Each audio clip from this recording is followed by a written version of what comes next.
Brasil llega a la segunda vuelta para la elección presidencial con el electorado dividido en dos, no solamente electoralmente, sino también geográficamente. Según reportaje realizado por la BBC, el país más grande de Sudamérica llega este domingo dividido en dos mitades, un norte y noreste que apuesta mayoritariamente por el izquierdista Lula da Silva y un sur y sudeste que dan su voto al presidente liberal en ejercicio Jair Bolsonaro. La BBC indica que el mapa político tras la primera vuelta de las elecciones presidenciales de Brasil refleja la campaña más polarizada en los últimos tiempos y muestra una dinámica similar a la de los comicios de 2018.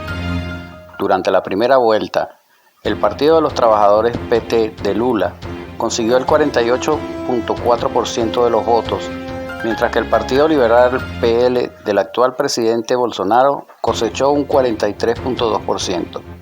En total, Lula venció en 14 estados y Bolsonaro en 12 más Brasilia, el Distrito Federal.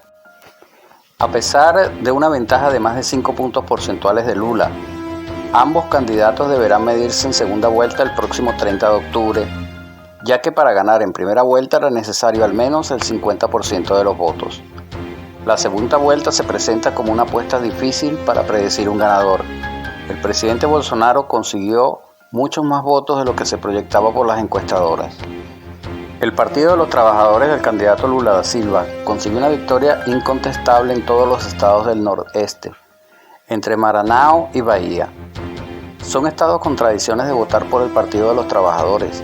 Ya habían votado a Lula en el pasado y se esperaba que lo volvieran a elegir, explicó a la BBC Mundo Camila Costa, periodista y analista de datos del servicio brasileño de la BBC.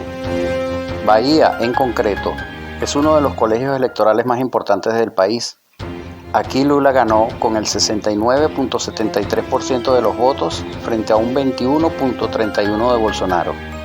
La mayor ventaja de Lula en este bastión del noreste sucedió en Piauí, donde el izquierdista alcanzó un 73.8% ante un 20% del presidente liberal. Con respecto a las elecciones del 2018, el PT recuperó en el nordeste el estado de Ceará, ganando hace 4 años por el PDT de Ciro Gomes. Sin una ventaja tan holgada como en los estados del noreste, Lula también se impuso en todos los estados del norte, Amazonas, Pará y Amapá, excepto en Roraima, el estado más al norte de Brasil, y Acre, al noreste, donde Bolsonaro consiguió casi 70% y un 62.5% respectivamente. Según explicó Costa a la BBC Mundo, el norte comprende estados empobrecidos donde también existe una tradición de votar por el PT. Sin embargo, también hay varias zonas con mucho interés de agricultores, mineros y ganaderos que dieron su voto a Bolsonaro. Si entras en las regiones de los estados del norte, excepto Roraima, se ve en general una tendencia a votar por el PT en zonas con fuerte presencia indígena, agrega la periodista. El estado de Amazonas, el más grande del país, votó por Bolsonaro en 2018. Este año su voto fue para Lula con un 49.57%. Es uno de los casos más interesantes, observa Costa, porque Amazonas sufrió especialmente durante la pandemia y en teoría no debería sorprender que rechazara a Bolsonaro por su polémica gestión. No obstante, Manaus, la ciudad emblemática de cómo golpeó la pandemia en Brasil, votó claramente por Bolsonaro.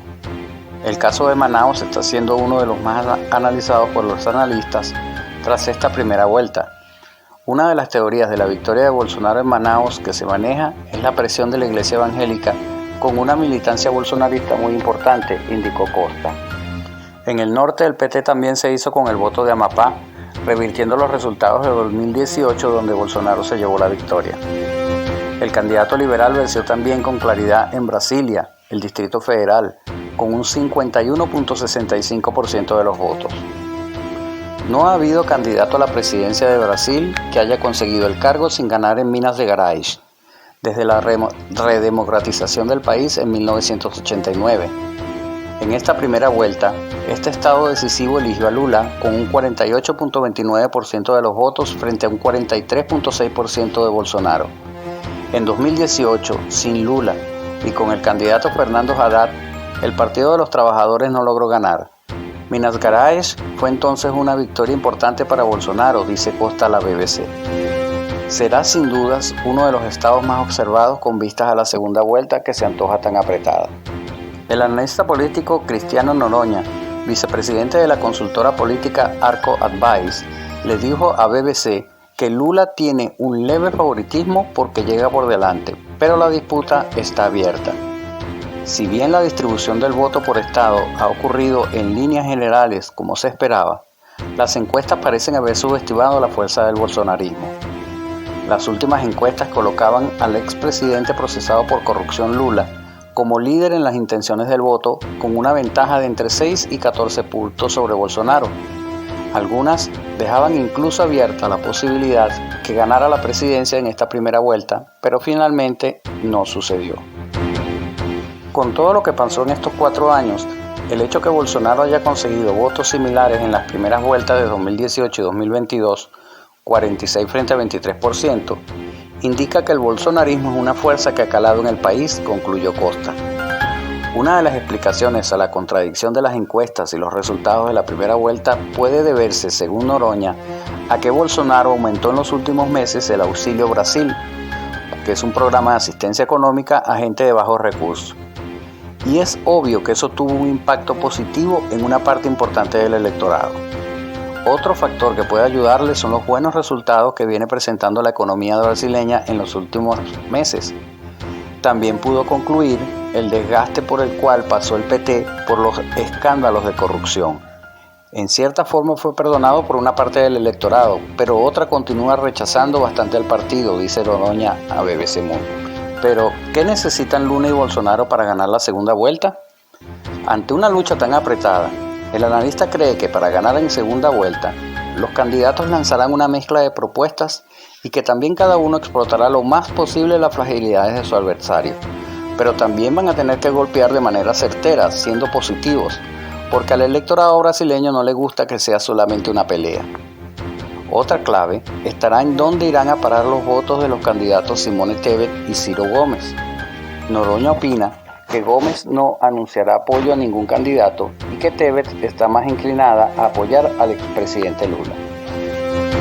Los electores de Gómez, que son en su mayoría de izquierda, potencialmente pueden ir más para Lula, pero los de Tebet tienden a ser más alineados con cuestiones del agronegocio y de centro, que creo mayoritariamente tienden a ir a Bolsonaro, analiza Boroña. También hay que ver el porcentaje de electores de Gómez y Tebet que terminarán votando en blanco, nulo o se abstendrán, agregó el politólogo. No caben dudas de que Lula, presidente entre el 2003 y el 2011, ha regresado con fuerza a la primera plana política tras pasar 580 días en prisión por unas condenas que fueron finalmente revocadas por el Supremo Tribunal Federal en el 2021. Pero tampoco quedan dudas, como analizan los expertos, de la fuerza del bolsonarismo en buena parte del electorado brasileño. Todo está abierto para una segunda vuelta que se espera igual de polarizada y que tiene al país claramente dividido entre sur y norte, concluye la nota de la BBC.